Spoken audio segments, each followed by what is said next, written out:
बरसात की वो शाम। गांव का नाम था शिवपुर, जहां हर मौसम की एक अलग कहानी होती थी। उसी गांव में रहते थे आदित्य और उसकी भाभी सुनैना। आदित्य पढ़ाई करके शहर से छुट्टी में गांव आया था।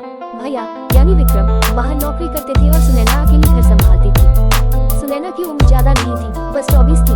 रूपवान, हंसमुख और सीधी सादी। आदित्य को भाभी के साथ समय बिताना हमेशा अच्छा लगता था। कभी खेतों में, कभी बरामदे में बैठकर बातें करना। एक शाम की शुरुआत। मौसम बदला, बादल गिरे और गांव में पहली बारिश की खुशबू फैल गई। आदित्य छत पर खड़ा बारिश को देख रहा था। तभी भाभी ऊपर आई, हरे रंग की साड़ी, भीगती हुई बालों से पानी टपकता।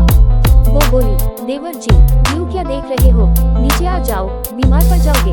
आदित्य मुस्कुराया, भाभी, बारिश में भीगने का मजा ही कुछ और है, आप भी आइए ना। भाभी ने इशारों में मना किया, पर मन तो उसका भी चाहा। कुछ ही पलों में दोनों छत पर भीगते रहे, मुस्काने, हंसी और आंखों की चुप बातें। धीरे धीरे दिल के तार। उन दिनों में दोनों के बीच कुछ अलग सा एहसास पनपने लगा। जब भाभी हंसती, आदित्य का दिल धड़कता, और जब आदित्य कुछ कहता, भाभी की आंखें चमक उठती। एक दिन आदित्य ने पूछ ही लिया, भाभी, आप कभी अकेलापन महसूस नहीं करती? सुनैना कुछ पल चुप रही, फिर बोली, करती हूँ, पर इस रिश्ते की मर्यादा मेरी ताकत है। ये शब्द सुनकर आदित्य की आंखों में इज्जत और भी बढ़ गई। एक रात मन की बातें। एक रात बिजली चली गई, पूरा गांव अंधेरे में डूबा। मोमबत्ती की रोशनी में भाभी खाट पर बैठी थी और पास ही आदित्य। खामोशी के बीच आदित्य ने धीरे से कहा, भाभी, अगर हम एक दूसरे को पहले मिले होते तो। सुनैना ने उसकी बात बीच में ही रोक दी और कहा, अगर होते भी तो मैं वही रहती जो आज हूँ, तुम्हारी भाभी। आदित्य कुछ नहीं बोला, पर उसकी आंखों में सम्मान भर गया। उस रात उसने जाना कि सच्चे रिश्ते कभी हदें नहीं लानते, वो सिर्फ दिल में बसते हैं। छुट्टियां खत्म हुई, आदित्य शहर लौट गया। जाते समय भाभी ने उसके बैग में एक छोटा सा रक्षा सूत्र रख दिया और एक चिट्ठी। मेरे देवर, तुमने मेरे अकेलेपन को समझा, पर मर्यादा को कभी पार नहीं किया। यही तुम्हारी सबसे बड़ी अच्छाई है। इस रिश्ते को यूं ही पवित्र बनाए रखना। आदित्य की आंखों से आंसू छलक पड़े।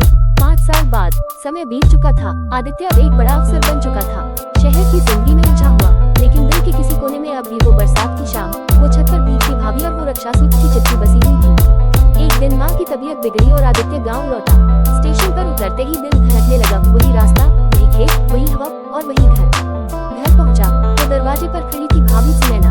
आप चेहरे पर थोड़ी परिपक्वता, पर वही सादगी, वही आंखें। देवर जी, इतने साल बाद। आदित्य हल्के से मुस्कुराया, भाभी, गांव भी अब बहुत छोटा लग रहा है, शायद मैं बड़ा हो गया हूँ। रात में माँ सो चुकी थी। आदित्य आंगन में बैठा था, चांदनी रात थी। तभी भाभी आए, हाथ में हल्दी वाला दूध लिए।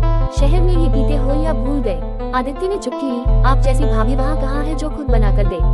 भाभी मुस्कुराई, लेकिन फिर आंखें नीचे कर ली।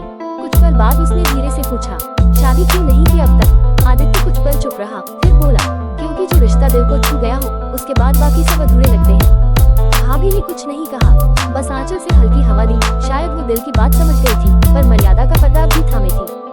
सुबह भाभी पूजा के लिए मंदिर जा रही थी और आदित्य पीछे पीछे चल पड़ा। मंदिर की सीढ़ियों पर दोनों बैठे और आदित्य ने एक छोटा सा डिब्बा निकाला। ये क्या है? रक्षाबंधन है आज, याद है? डिब्बे में वही रक्षा सूत्र था जो 5 साल पहले भाभी ने उसके बैग में रखा था। भाभी की आंखें भर आई। उसने चुपचाप राखी बांधी और बोली, कभी सोचा नहीं था कि एक रिश्ता बिना छुए, बिना नाम के भी इतना गहरा हो सकता है। आदित्य उसी दिन शहर लौट गया, लेकिन इस बार दिल हल्का था।